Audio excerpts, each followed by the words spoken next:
Have you ever had a fight with your significant other or somebody close to you? I know I've had so many. And knowing how to handle conflict can be the key to maintaining your relationships.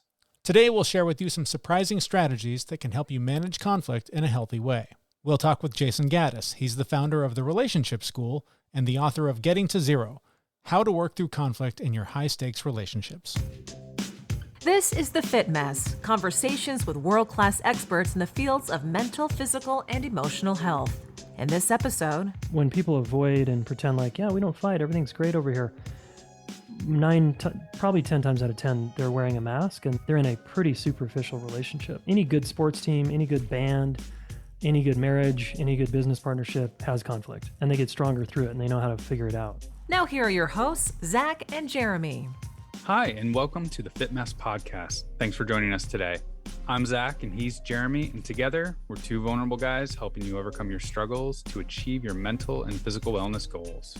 And today, Zach, we're talking about conflicts. I hate them. I suck at them. I don't want to have them, but that's not reality. Conflict is a necessary and healthy part of any relationship. I sincerely have not had any conflict with my wife. Bullshit. Since she left the house 20 minutes ago. Yeah, okay. Yeah, that sounds more like it. But no, seriously, I think conflict is healthy in any relationship, and how you handle it is really the important part of it, because I can tell you from experience, you can handle it badly. Well, and I don't know how you can enter into any relationship without expecting some level of conflict. And if you're not prepared, if you don't have some tools in your tool basket to deal with them, it's not going to end well, because you're going to just rely on instinct, which generally is going to blow up in your face, and you're going to be a bad guy, and you're going to regret saying a lot of the things you said. When my wife and I decided to get married, we came from homes where all of our parents had been divorced, so we didn't want to follow in that path. So we went to a relationship counselor, like a family therapist, to before we got married, because we knew we need to know what we're getting into before we enter into this lifetime commitment. And the tools that we got out of those sessions are with us today. Some of them are echoed in the interview that we'll hear today, but just the idea of being aware of your heart rate, being aware of where you are in a conflict, and deciding this is not productive, we need to take a break, and setting aside whatever the rules are, 15 minutes, however long it is, but just creating that space to go, okay, we both need to cool off and come back and try this again. Or it's okay to go to bed mad. You know, maybe this isn't going to get resolved tonight. Maybe we need to sleep and wake up and try again tomorrow. Creating those boundaries, creating those rules allow you to have conflict in a healthy way so that it doesn't end up destroying the relationship. But Jeremy, if I take a break, I can't prove that I'm right. That does get in the way of just being an arrogant ass that needs to be right all the time. It seems like a little bit of an issue there for me. No, seriously though, like I totally agree. And we'll hear it in the interview. For me anyway, when I get into a moment, there's no logic anymore. It's just me kind of being an asshole.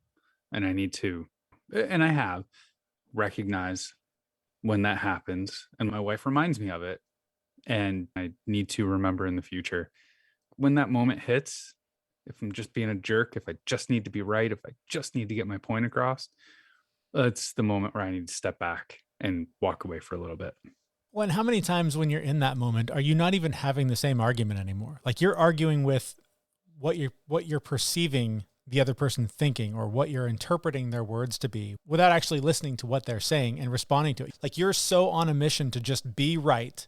That's it. That you just like, they could be literally speaking another language and it wouldn't matter, because you're just on this mission that, no, you don't understand. Yeah. And, I guess I've done it for a long time, and I do recognize it now when I'm in the moment, but it's mind boggling to be like cognizant of that now, because when I'm in the middle of proving that I'm right or mansplaining something and it hits me that that's what's happening. Yeah. And I'm just like, wow, dude, shut the fuck up right now.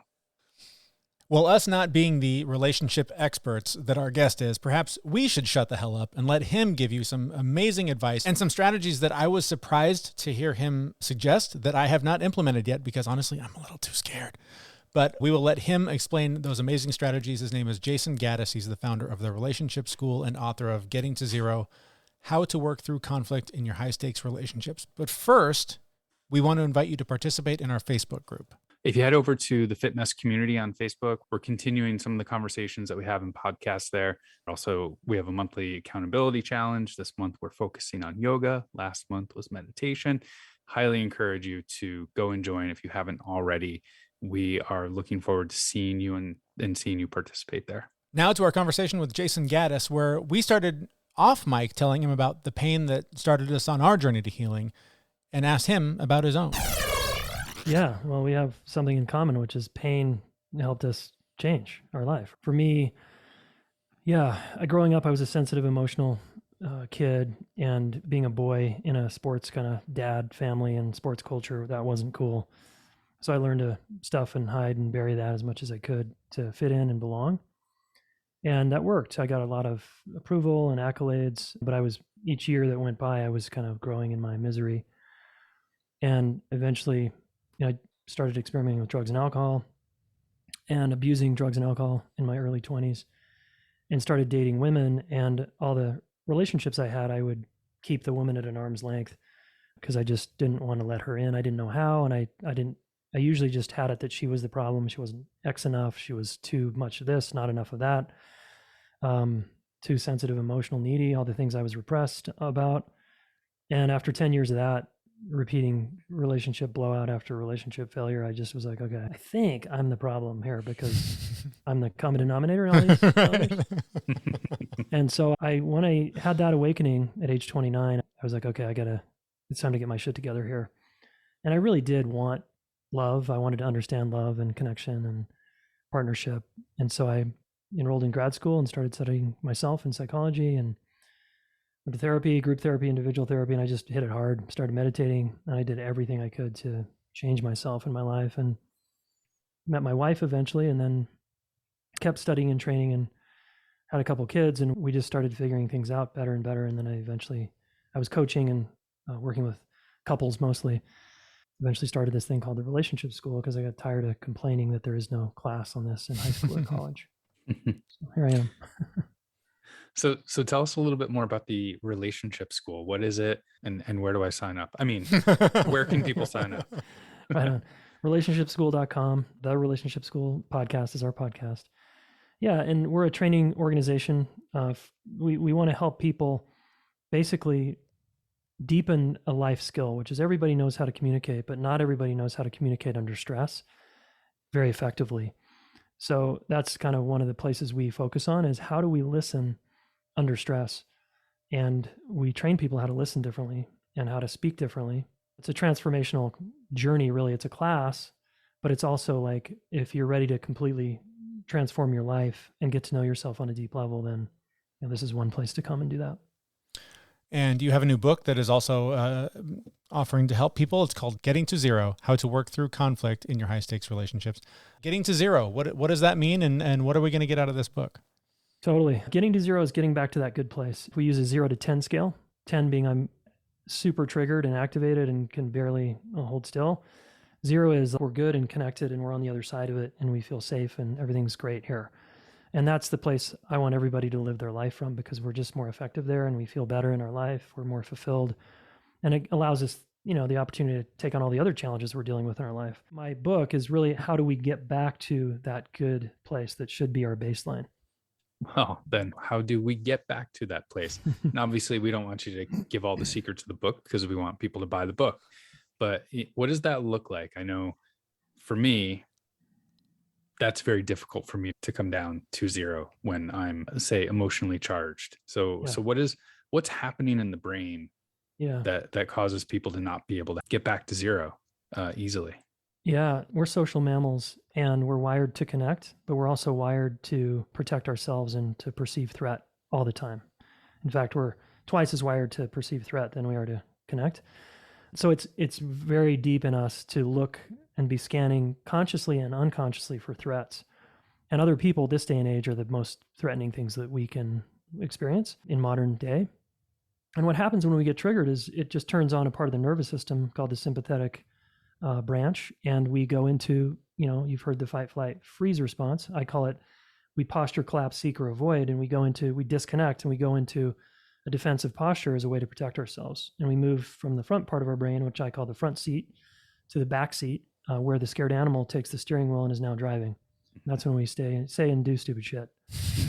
So our job as soon as possible is to get back in the front seat. There's a number of things we can do alone and together to do that so that we can start to get back to that good place called zero. Maybe it's in the wiring that you suggested and how we're more wired for threat than connection, but I guess how does that happen? If the people that we're closest with are our spouses, our boyfriends, girlfriends, colleagues, I mean, the people that we interact with every day, that's where most of the conflict comes from. You don't have conflict with strangers generally, unless it's a random traffic thing or whatever. Why is that? Why do we have so much conflict with the people that mean the most to us? Yeah, the higher the stakes get, when we combine mortgages, we start to have a family together, we join businesses together, we put in a bunch of money together, $1 million, 100,000, whatever, those become high stakes. And there's two reasons why this is so scary for us to get in a snag with these kind of people. Because number one, our biology, as I said, we're wired to belong and be together. And one of the worst things that we can experience is to be cast out, kicked out, rejected, or abandoned. As human beings, that's very threatening for us because we don't do well on our own. So that's number one, it's in our biology. And number two is our history. We grew up in families where the same thing was at stake. If dad or mom didn't approve, like the fear for a little kid is, I'm going to get actually cast out of this family.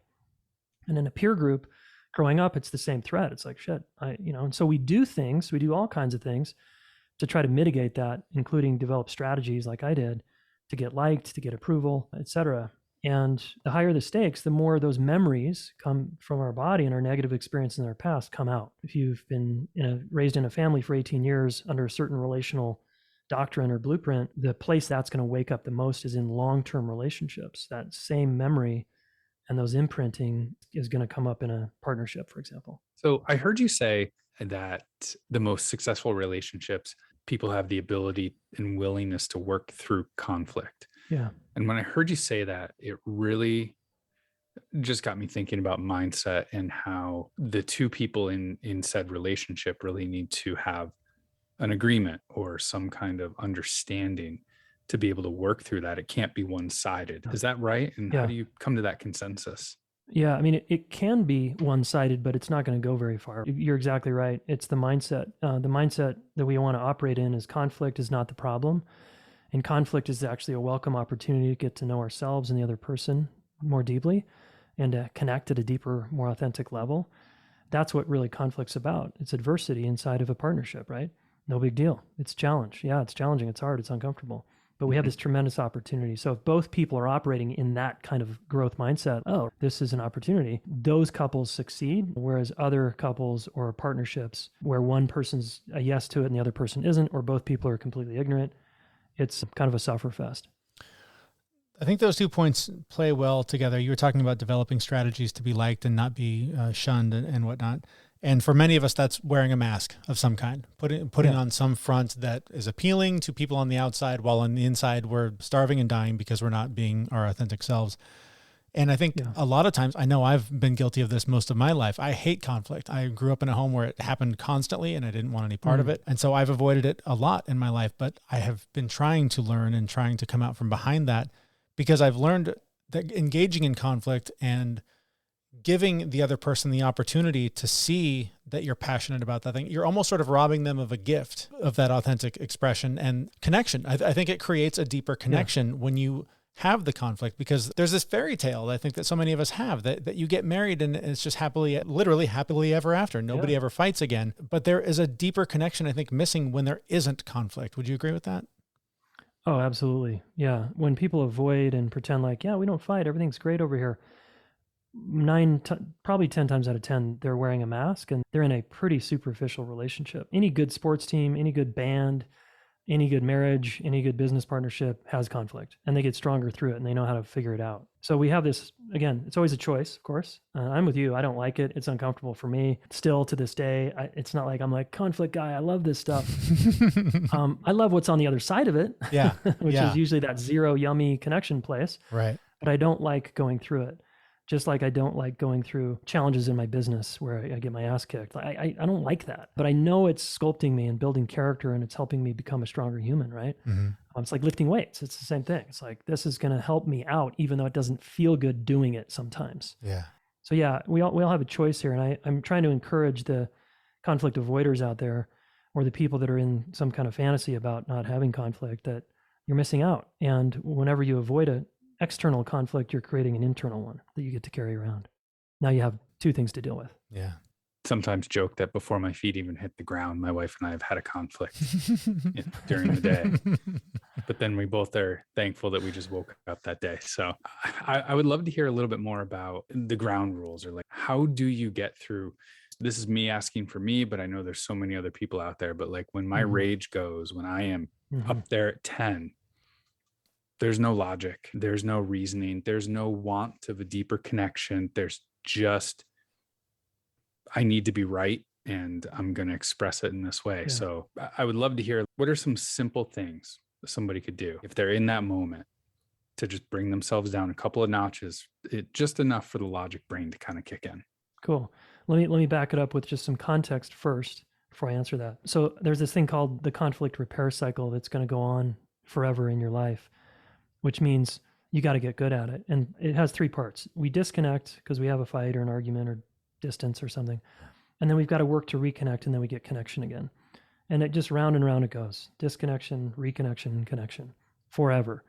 And so conflict, as I said earlier, isn't the problem. You're going to go to a 10, you're going to go to a 7, you're going to feel rage, you're going to feel hurt and scared and sad or pissed or whatever.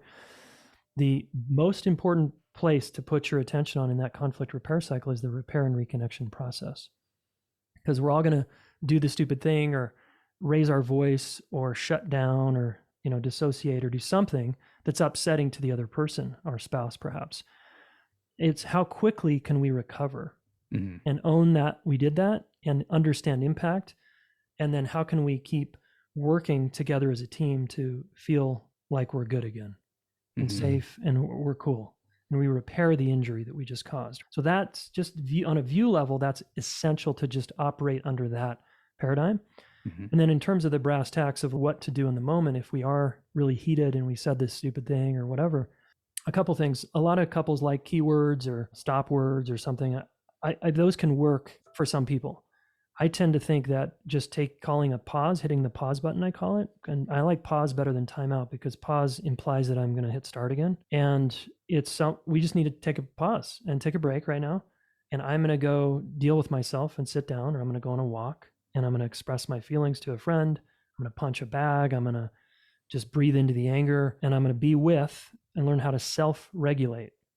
And then I'm going to come back a little more centered and a little more in my front part of my brain. And the first thing I'm going to do is take responsibility for what I did or didn't do, and empathize with the impact over there. And the other person can do the same thing. So that's one thing we can do. Now, I will say that it's actually more efficient together. So if I can stay in the room and make eye contact with my partner and stay there, as scary and as hard as that is, especially if I'm at an 8, 9, 10, I'm less likely to go into memory because of the ways the eyes work. When I look away from you, I'm going into memory, my brain, and I'm going to start compounding all the negative memories. And then I'm going to come back at you with some heat, some maybe more heat and more evidence and more stories about how you're wrong. So eye contact has this incredible way to help us co-regulate and regulate together, where two animals instead of one are actually faster to calm both animals down than if both animals go into their separate parts of the house. It's pretty interesting. That is interesting. I like that. Yeah, for years we've practiced the take a break method. A couple therapists that my wife and I started with, he always said that was one of the first tools he ever gave us, was when you get to that point where you both just know you just have to walk away. And so that's brilliant. But I've never considered staying in the, and that would be, I think, the hardest part of the experience. But I think, like you said, that's just got to add so much value to that conflict, because that's just a deeper, almost spiritual connection that you're creating by doing that. Yeah, there's something really powerful again about, I like to think of two scared animals coming together and actually moving physically closer. Because the last thing we want to do in that moment is look at the person and move closer. It's counterintuitive, right? Totally. But it's going right to the, lion's den, and you're just trying to soften your shoulders and your face, and you're going to do your best to act as safe as possible and non-threatening as possible to the other person as you start to calm down and looking in their eyes. And then you can even reach a hand out. If touch works for your partner, you got to know what works for the other person, right? Sure.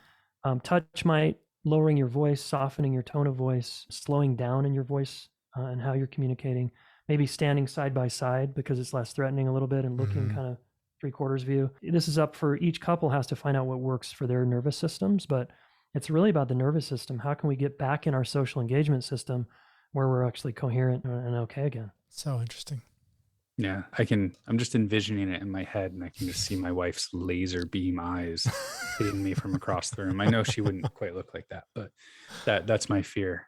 Yeah. And maybe again, as a team, if you guys work together, like, hey, those eyes scare me a lot. That look on your face scares me. And I'm wondering if you'd be willing to blink a couple times and stay in the room with me and just see if you can soften just your jaw, your shoulders. And can we do that together? And let's see what happens. The other piece that you said in there was when you've taken a break, when you come back, is owning what you did. That is also, again, took me a long time to learn how to do that. And even to this day, just hearing you explain that, I'm hit with a wall of resistance of no, I cannot give into that. So I would, love to hear a little bit more detail. If you could say more about how do we process that a little bit better so that we can be okay with it? Because I know it's hard to come back from something like that and tail between the legs going, no, I made a mistake. Totally. Yeah. Well, and a lot of people are like you, I get that way too. It's like, no, you first, damn it. So what we can do in that moment, and we can do this as an experiment. I just like to get into ownership of what I'm doing because it's part of that personal responsibility. So one thing we can do is say, honey, I'd rather be self-righteous right now and make you wrong than take responsibility for anything. It's honest. Yeah. Right. And it's one step before I actually do it, before I actually do the wrong making and the finger pointing. It's I'm transparent about what I'm thinking and what I'm about to do. And there's something cool about that. It takes the edge off because it makes me very trustworthy because I'm just telling the truth about, I'm just over here blaming you and I don't want to take any responsibility. And I'm not going to stay here, but that's where I am right now. So you can offer the reassuring statement like, I know I'm not going to stay here. I'll eventually get there. This is just where I'm at right now. I want to be right. I'm very stuck on this. I'm very convinced of myself that I'm right and you're wrong. And I know this isn't really true, but this is just where I'm at. I think it takes a tremendous amount of self-awareness to, in that moment, when you're a 9 or a 10, to be able to get to a point where you can say, look, I'm furious. I know I'm wrong. I'm going to get that. Like, when you're there, how do you come back down? Because you've been meditating, you have that practice. I think most people that don't engage in self-care don't do these things to sort of become more self-aware.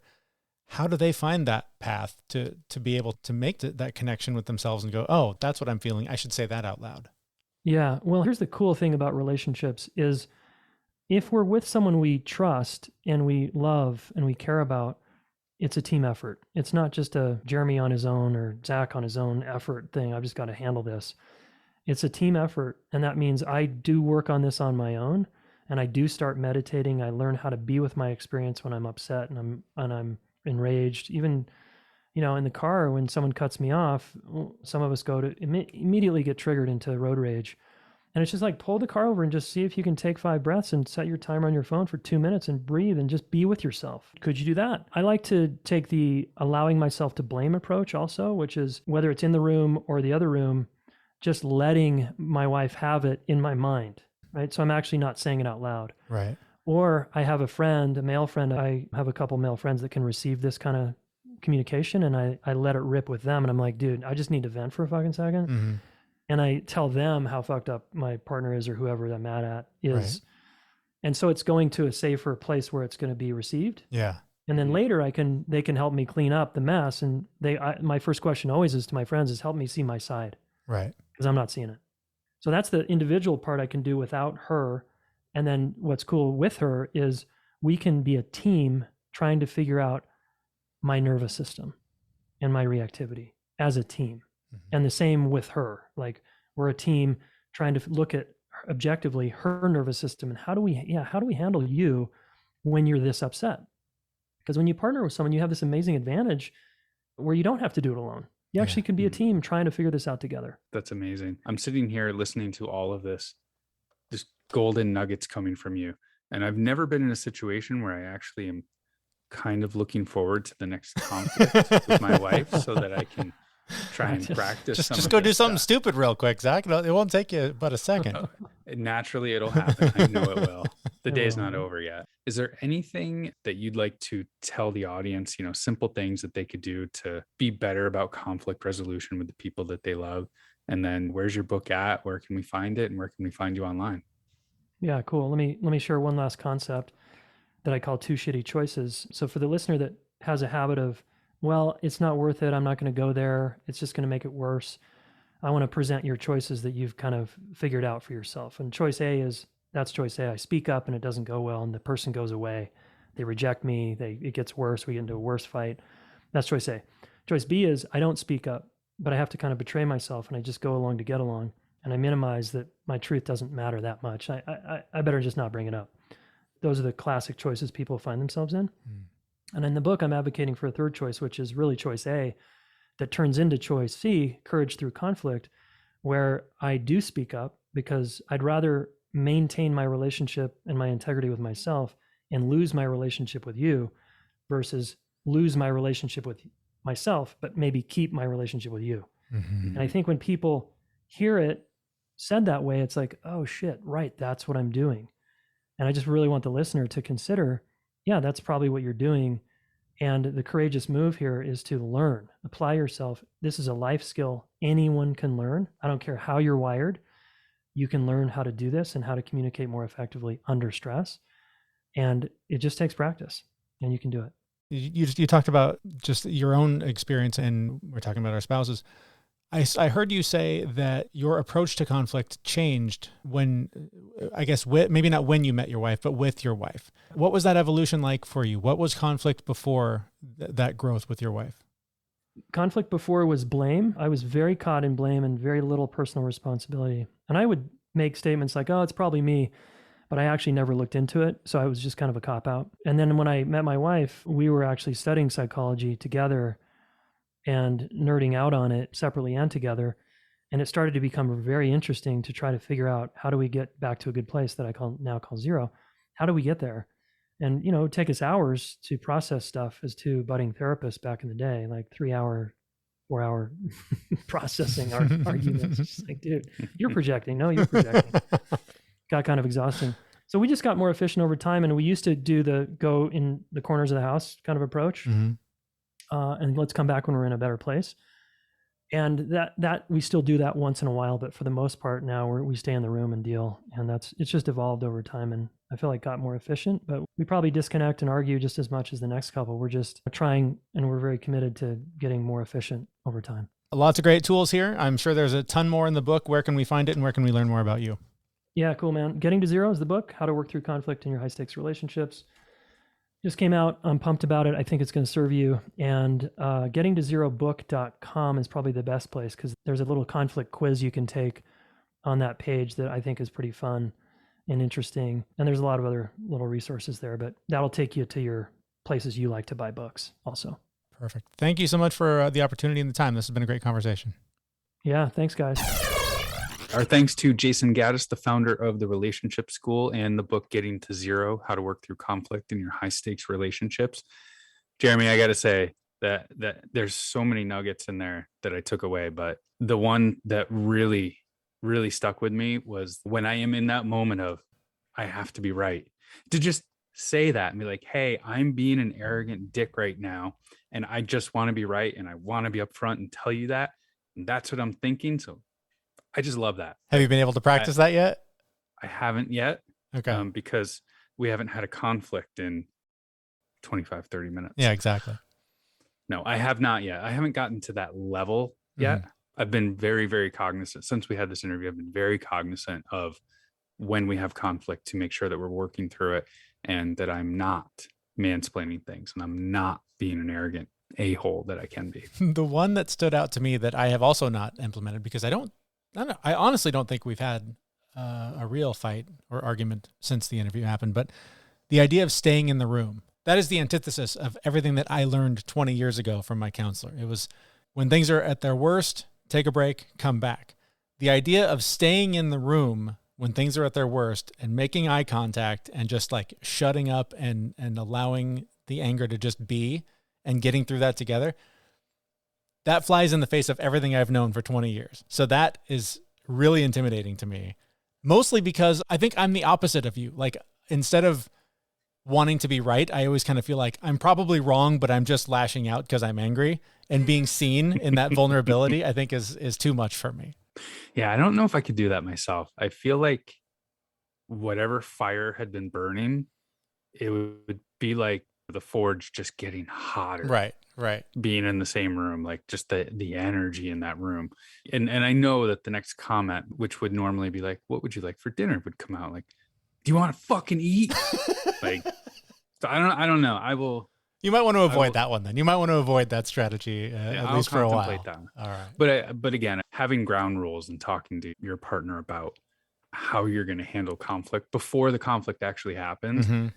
Crucial. That's just, there's no wiser words, right? I mean, You'll save yourself a lot of heartache and headache if you just put down those ground rules and know how you're going to handle conflict before you have one. Absolutely. And if you need a place to vent, perhaps before you unload all that fury on your partner, you can always do it in our Facebook community. You can join today.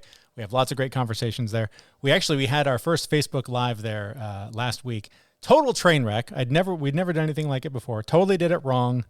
Giant mess, but our guest was very gracious and very patient, and really a fun conversation about meditation. So if you're into that, check that out. It's in the Facebook group. You can find that on the show notes to this episode at thefitmess.com. I just want to point out that like that train wreck, I wasn't part of it. Yeah, you were watching quietly from the corner. Well done, Zach. Well done. I was supporting you. All right. Well, links to Jayson Gaddis and his work and the Relationship School and his book and everything we've talked about in this episode are in the show notes at thefitmess.com, where we will be back next week with a brand new episode. Thanks so much for listening. See you, everyone. We know this podcast is amazing and doesn't seem to lack anything, but we need a legal disclaimer. Prior to implementing anything discussed in this podcast, it is your responsibility to conduct your own research and consult your physician. You should assume that Jeremy and Zach don't know what they're talking about, and they're not liable for any physical or emotional issues that occur directly or indirectly from listening to this podcast.